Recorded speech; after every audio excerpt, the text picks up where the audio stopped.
Učenici Srednje muzičke škole u Tuzli zaista se imaju čime pohvaliti. Počev od toga da su podjednako uspješni i na domaćim i na inostranim takmičenjima, pa do toga da sve zavidne rezultate postižu s mnogo napora i truda i uz pomoć svojih profesora.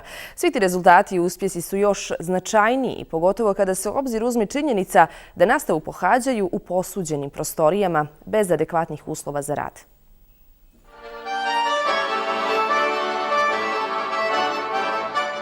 Učenici Srednje muzičke škole u Tuzli volju i želju za radom ne gube bez obzira na problematiku sa kojom se susreću tokom školovanja. Jedna od učenica je i Arina Beklilović koja svira violinu. Sa školskim kolegama u Beogradu je osvojila drugu, a na federalnom takmičenju prvu nagradu. Ovaj instrument je zavoljela u djetinjstvu. Mi se trudimo, uglavnom u ovoj školi ima jako puno talentovane djece, tako da mi uspjeh jako lako postižemo sa opet dosta uloženog truda. Ja sam isto iz ove škole izašla i završila i osnovnu i srednju muzičku školu Tuzla. Tako da, istina je da imamo puno talentovane djece i da djeca puno rade, tako i to se pokazalo na gudačkom odsjeku. Učenici su ove godine u školu donijeli čak 36 nagrada, što je najveći broj osvojenih nagrada u tako kratkom vremenu. I članovi orkestra su ponosni. Od ove godine školske vitrine krase 3 nova pehara.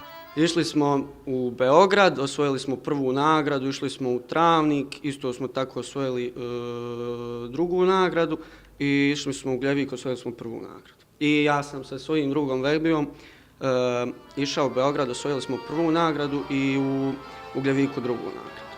Mislim da su ove godine stvarno ostvarili jedan broj zavidnih rezultata i mi nećemo stati na ovome, imamo još nekih planova do kraja školske godine. Nadam se da ćemo to zajedničkim snagama, zajedno sa našim roditeljima uspjeti i sa direktoricom da sve privedemo kraju.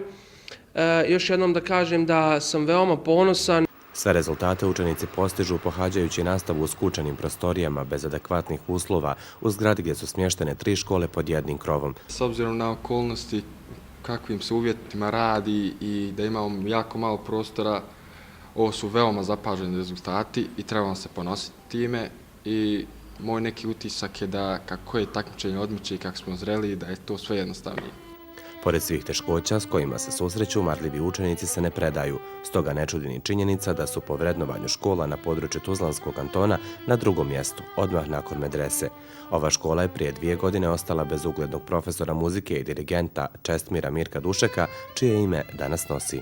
U sjećanje na njega mi imamo projekat baroknih večeri koje smo njemu posvetili. Ono se obično izvodi na 21.6. na Svjetski dan muzike. Učenici ove škole uskoro će se predstaviti ljubiteljima harmonike na velikom koncertu u Bosanskom kulturnom centru u Tuzli. Ovo će biti prvi put od postojanja ove škole da orkestar harmonika prezentira svoj rad u okviru kojeg će se izvoditi samo djela pisana za ovaj orkestar. Koncert će se razlikovati od ostalih budući da će sadržavati mnogo scenografskih i umjetničkih efekata na sceni.